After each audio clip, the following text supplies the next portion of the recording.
دیتا ہے, 50 قسم کے ٹیسٹ لکھ کے دیتے ہیں, چھوڑیں ان کو, کیا کرنا ہے بازار میں, نہیں تو دکان پہ جائیں, دوائیں موجود ہیں, پین کلر کہتے ہیں, درد کاٹنے والی دوائیں, وہاں 1 ملی گرام سے لے کر 1000 ملی گرام تک کی موجود ہیں, زیادہ ہیں, لو اور کھا لو, پھر جو ہوگا دیکھتے رہنا, بھگتتے رہنا. یہ لوگ جو آج قرآن پر اعتراض کرتے ہیں, ان کو یاد رکھنا چاہیے کہ ان کے پاس سوائے ضد کے, ہٹ درمی کے کوئی دلیل نہیں. اور جو حدیث کا انکار کرتے ہیں وہ ذرا قرآن پہ عمل کر کے دکھا دیں. میں نے کتنی مرتبہ کہا ہے, قرآن کی آیتیں پڑھ کر ذرا قرآن والی نماز پڑھ کے دکھا دو.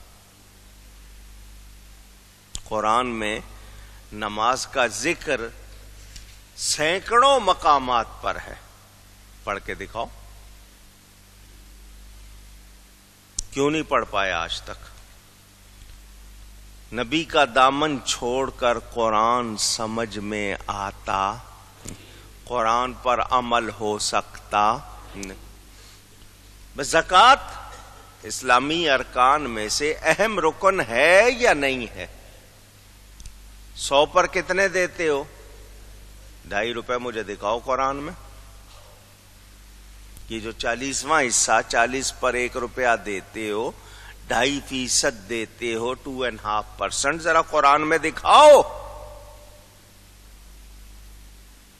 پھر وہی بات دہرانی پڑے گی. اللہ چاہتا تو ایک ایک بات اتنی کھول کھول کر بیان فرما دیتا, پوچھنے کی ضرورت ہی نہ ہوتی.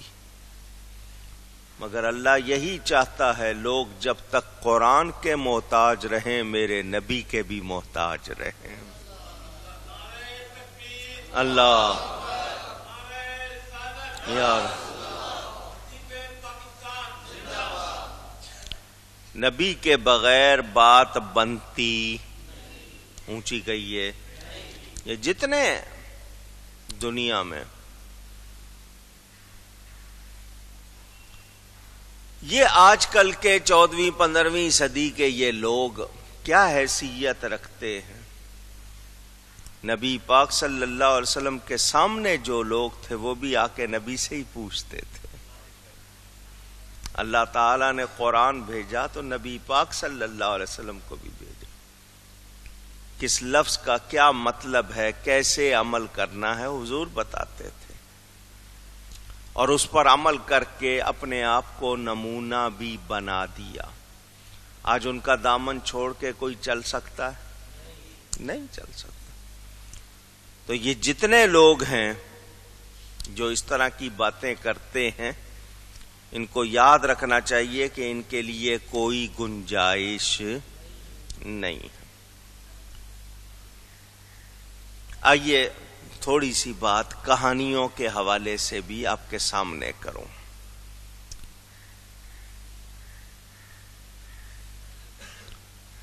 سامر اندھیری رات کو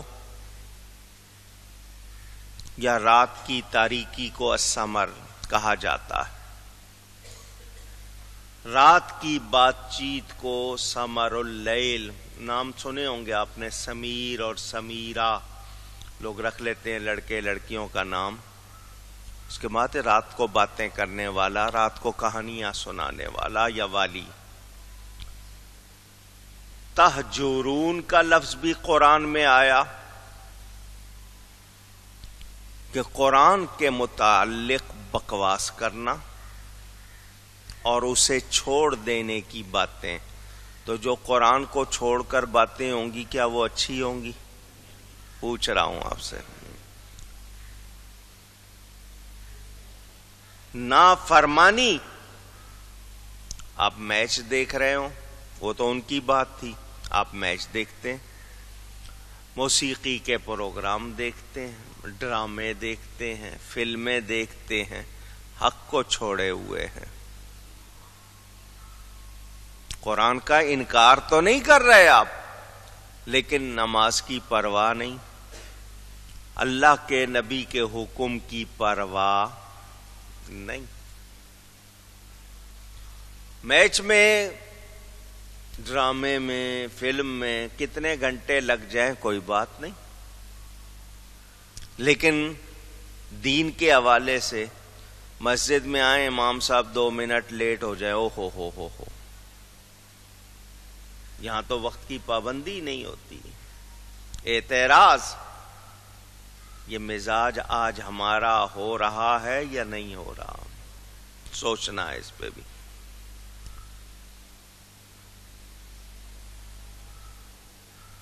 عشاء کی نماز مغرب کے 1.5 گھنٹے بعد، سوا گھنٹے، 1 گھنٹہ 20 منٹ بعد آپ پڑھ لیتے ہیں۔ حضور صلی اللہ علیہ وسلم فرماتے ہیں مجھے اپنی امت کی تکلیف کا خیال نہ ہوتا تو میں عشاء کی نماز آدھی رات کے بعد کر دیتا۔ یہاں سے علماء نے یہ بیان کیا کہ وہ شخص جو رات نیکی میں گزارے، مسئلے مسائل میں، لکھنے پڑھنے میں، نیکی میں گزارتا ہے، وہ سونے والے سے بہتر ہے، وہ سونے والے سے بہتر ہے۔ اور جو شخص جاگ رہا ہے مگر جاگ کر وقت اچھی باتوں میں، اچھے کاموں میں نہیں گزار رہا، اس سے سونے والا بہتر ہے۔ جاگ کے کیا کیا اس نے؟ کیا کمائی کی؟ کیا نیکی کی؟ تو یاد رہے کہ اگر رات کو جاگو، نیند کو قربان کرو تو کسی اچھائی میں کرو، کسی نیکی میں کرو، بھلے کام میں کرو۔ لیکن آپ رات جاگ رہے ہیں، صرف گپیں لگ رہی ہیں، تاش کھیل رہے ہیں، ڈرامے چل رہے ہیں، گپیں ہو رہی ہیں، کہانیاں ہو رہی ہیں، غیبتیں ہو رہی ہیں، اس سے بہتر ہے آپ سو جائیں۔ اس سے بہتر ہے کہ آپ نیند کریں، کیونکہ آپ نے ایک تو نیند قربان کی، نیند قربان کر کے یا نیند چھوڑ کر آپ نے کیا کیا؟ تو وہ لوگ جو بظاہر یہ کہیں کہ ہم شب بیدار ہیں لیکن یہ کہ کوئی نیکی نہیں کرتے، تو پھر انہیں کچھ حاصل نہیں۔ امام اعظم ابو حنیفہ سیدنا غوث اعظم رضی اللہ تعالی عنہ، آپ ان کے بارے میں سنتے ہیں جنہوں نے 40 سال سے زیادہ اس طرح گزارے کہ عشاء کے وضو سے فجر کی نماز پڑھی ہے۔ جاگنا ان لوگوں کا جاگنا جن کا کوئی لمحہ بھی نافرمانی میں نہیں گزرتا تھا۔ نیک عمل کرے، آپ کے ہاں عام لوگوں کے لیے یہی بہتر ہے، عشاء پڑھو سو جاؤ۔ عشاء کی نماز میں آپ ایک نماز پڑھتے ہیں جس کو وتر کہتے ہیں، نام سنا ہوگا۔ وتر کی نماز میں آپ دعائے قنوت پڑھتے ہیں، اکثر لوگوں کو اس کے معنی بھی نہیں معلوم ہوں گے۔ قنوت کے معنی فرما برداری کے ہیں۔ یہ دعائے قنوت، اور یہ رات کی آخری نماز ہے وتر، اس کے بعد کوئی لازمی نماز نہیں ہے، نفل ہو تو وہ اور بات ہے، واجب آخری ہے یہ۔ تو قنوت اس میں پڑھ کے سوو کہ اگر نیند سے نہ اٹھے تو فرما برداری کا اعلان تو کر کے جاؤ گے، اس کا اقرار تو کر کے جاؤ گے، مگر نماز کا دور دور تک پتہ نہیں ہے۔ ساری رات اب ٹوٹل 50 رکعتیں نوافل سمیت 5 نمازوں کی اکٹھی بھی پڑھ لیں تو 1 گھنٹے میں پڑھ لیں گے۔ اکٹھی اگر میں نے کہا نا پڑھیں تو 23 گھنٹے آپ کے پاس دنیا کے لیے ہیں، مگر یہ 1 گھنٹہ دینے کو تیار نہیں ہیں آپ۔ دنیا کا ہو پرواہ نہیں. 2 دن ہو گئے جی مجھے جاگتے ہوئے. کائے میں جاگ رہا ہے؟ آپ کہیں گے جی وہ میں فلانی پارٹی کے بینر لگا رہا تھا, وہاں میٹنگ اٹینڈ کر رہا تھا, وہاں یہ کر رہا تھا. اس میں آپ کو 2 دن جاگنے کو جاگ لیں گے. یہاں آپ کو 5-10 منٹ نماز کے وہ گوارا نہیں. انسان کو چاہیے جب سوئے نیند کرے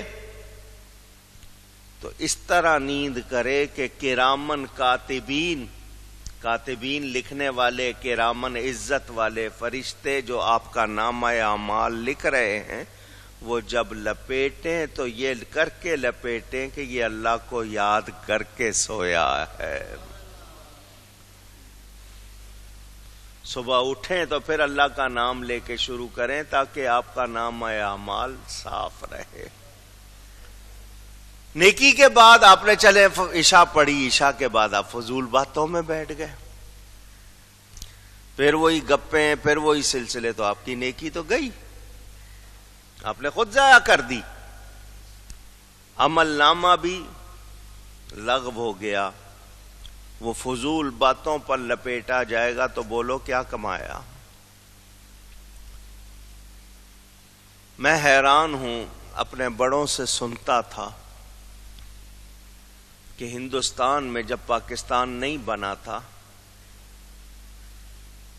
مسلمان تو کرتے ہی تھے, دوسرے بھی مسجد کے پاس سے گزرتے تھے تو آپس میں بات کرتے ہوئے آواز ہلکی کر لیتے تھے کہ یہ عبادت کی جگہ ہے, یہاں شور نہیں کرنا. کہتے تھے گھر بناؤ تو مسجد کے پڑوس میں بناؤ, اذان کی آواز آئے گی, مسجد جائیں گے, قریب ہوگی. قبر بناؤ تو کسی اللہ والے کے پاس بناؤ, گھر بناؤ تو اللہ کے گھر کے پاس بناؤ. آج الٹا معاملہ. مسجد کے پڑوس میں آپ کو کہیں بھی نہیں ملے گا کہ مسجد کے پڑوسی مسجد کا احترام کریں. کتنی مساجد میں دکانیں ہیں, وہ جو باہر دکانیں بنی ہوئی ہیں, دکانوں والے نماز پڑھنے نہیں آتے, وہاں پر وہ ریڈیو لگاتے ہیں, موسیقی لگاتے ہیں, کوئی پرواہ نہیں. یہ سوچ کے پھر میں یہ کہتا ہوں, لوگ کہتے ہیں امن ہو جائے, مہنگائی ختم ہو جائے, یہ بجلی گیس کی پرابلم ختم ہو جائے, تو ہم تو خود اس کا سبب ہیں. یہ ہمارے ہی اعمال ہیں جو ہمارے سامنے اس طرح آتے ہیں. یہ کوئی گورنمنٹ کا صرف کرپشن نہیں ہے, یہ ہم سب کا کرپشن ہے. کرپشن بگاڑ کو کہتے ہیں. جب لوگ بگڑ جاتے ہیں تو پھر چیزیں درست نہیں رہتی. سیدنا فاروق اعظم رضی اللہ تعالی عنہ نماز عشاء کے بعد لوگوں کو کہتے تھے آرام کرو, اگر تم نے جاگنا ہے تو نیکی میں جاگو, ورنہ محض جاگ رہے ہو کچھ نہیں کر رہے, اس سے بہتر ہے سو جاؤ. سختی سے کہا کرتے تھے.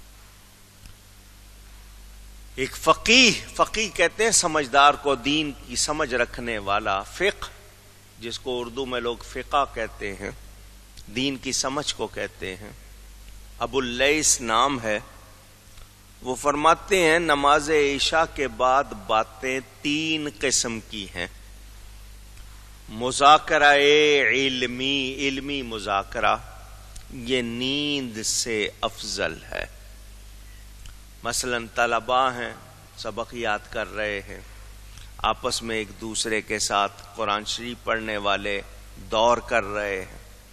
مدرسین ہیں, مطالعہ کر رہے ہیں, صبح پڑھانا ہے. کوئی تحقیق کر رہے ہیں, لکھ رہے ہیں. اسلامی جلسے ہیں, واعظ و نصیحت کی محفلیں, حضور صلی اللہ علیہ وسلم کے ذکر کی محفلیں. اسی طرح وہ تمام باتیں خیر کی, نیکی کی, جو فرما برداری پر مشتمل ہیں, ان کے لیے جاگنا نیند سے بہتر. حضور نبی کریم صلی اللہ علیہ وآلہ وسلم نماز عشاء کے بعد کبھی اپنے حجرے میں، کبھی حضرت ابو بکر کے گھر میں، کبھی دوسری جگہ بیٹھ کر مسلمانوں سے اس طرح باتیں کیا کرتے تھے۔ دوسری قسم بناوٹی باتیں، جھوٹے قصے کہانیاں اور خام خواہ ہنسی مذاق۔ ایک تو ہوتا ہے باتوں میں مزاح ہو گیا، وہ اور بات خام خواہ، آؤ یار بیٹھیں گپے لگائیں لطیفے سنائیں، ہاں بھائی وہ کہانی سنا رہا ہے، فرضی کہانی ہے، ڈائجسٹ ہے، ناول ہے، فلم ہے، ٹی وی ہے، ڈرامہ ہے۔ ایسے لوگ یاد رکھیں کہ ایسا جاگنا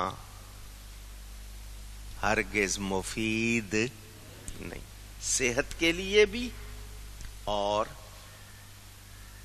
نیکی کے حوالے سے جو آپ کا نامہ اعمال ہے اس کے لیے بھی یہ خرابی کرتا ہے۔ تیسری قسم، آپس میں ایک دوسرے سے انس پیدا کرنے، محبت بڑھانے کے لیے گفتگو کرنا۔ دوست بیٹھے ہیں، میاں بیوی ہیں، گھر والے ہیں، رشتہ دار ہیں، اس میں کوئی جھوٹ نہ ہو، غیبت نہ ہو، ایک دوسرے پر الزام تراشی نہ ہو، ایسا بیٹھنا بھی منع نہیں ہے۔ بیٹھے ہیں کہ چلو بھی سارا دن باہر رہے تھے، بیٹھے ہیں 1-2 گھنٹے، چلو جاگ لیتے ہیں، آپس میں باتیں کر رہے ہیں، اس میں جھوٹ غیبت نہ ہو، صرف آپس میں محبت بڑھانے کے لیے بیٹھے ہیں تو ایسا بھی منع نہیں ہے، مگر یاد رکھے کہ اس میں اگر غلط باتیں آئیں گی تو وہ حلال نہیں رہے گا، وہ بھی اسی برائی میں چلا جائے گا۔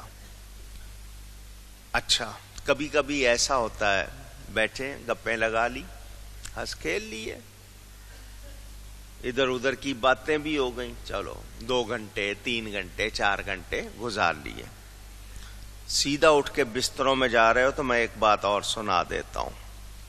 اگر فضول وقت گزار لیا، اٹھنے سے پہلے ذکر الہی کر لو۔ ضروری نہیں ہے کہ گھنٹہ کرو، 10 منٹ بھی ہو جائے، 5 منٹ بھی ہو جائے، استغفار کر لیا، تسبیح پڑھ لی، کوئی اور نیکی کر لی تاکہ وہ برائی جو کی ہے اس کا خاتمہ ہو جائے۔ سونے والے رب کو سجدہ کر کے سو، کیا خبر اٹھے نہ اٹھے صبح کو،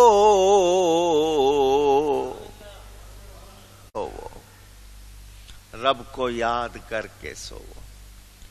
کہیں سے آئے ہو، چلو دوستوں کے لیے چلے گئے، کہیں جانا پڑ گیا، آئے ہو، راستے میں واپسی آتے ہوئے استغفار پڑھتے ہوئے آ جاؤ، تسبیح پڑھتے ہوئے آ جاؤ، زبان کو اللہ کی یاد سے تر کر لو کہ جا کے سونا ہے تو کم از کم جو وقت ضائع کیا ہے اس کا کچھ تو ازالہ کرو۔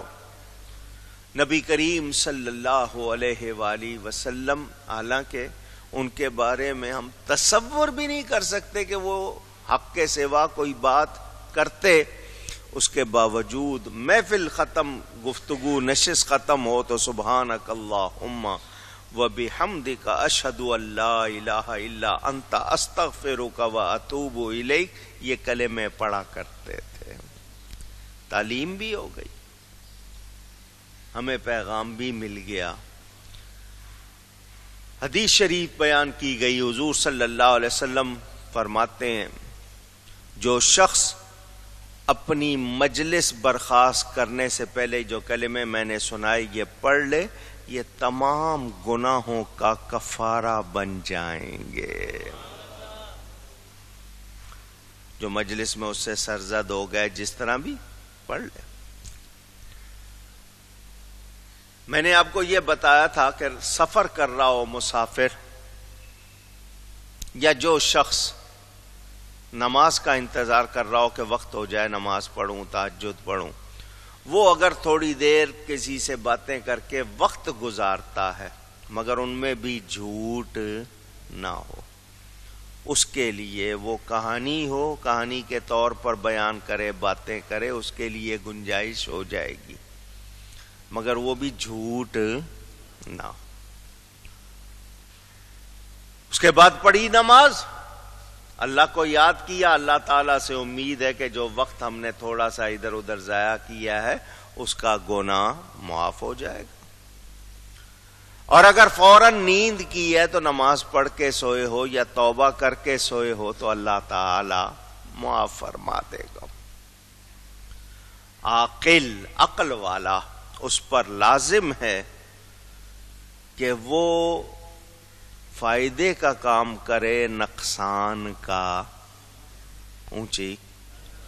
آپ کو پتا ہو کہ میں نے 5 روپے کہیں خرچ کرنے اور یہ ڈوب جائیں گے تو آپ کہیں گے یار نہ ہی کروں، ڈوب جائیں گے۔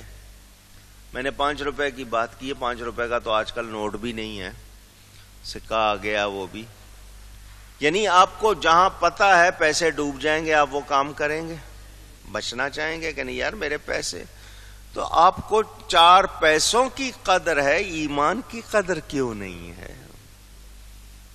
کوشش کرنی ہے آپ نے کہ وہ کام نہیں کرنا جس سے آپ کی ایمان کو خطرہ ہو یا آپ کی آخرت برباد ہو۔ تو عقل والا وہ ہے جو فائدے کا کام کرے، نقصان کا نہ کرے۔ جو اللہ کی بارگاہ سے ہمیں دور پھینک دے وہ عمل نہیں کرنا چاہیے، جو قریب کرے وہ عمل کرنا چاہیے۔ اور پھر آپ کے ہاں کہتے ہیں جی آفت بلا دور، اردو والوں میں یہ جملہ ہے آفت بلا دور، تو یہ آفات و بلیات جتنی ہیں ان کو اگر دور کرنا چاہتے ہو تو اپنے آپ کو اچھا بنا لو، جھوٹ سے، غیبت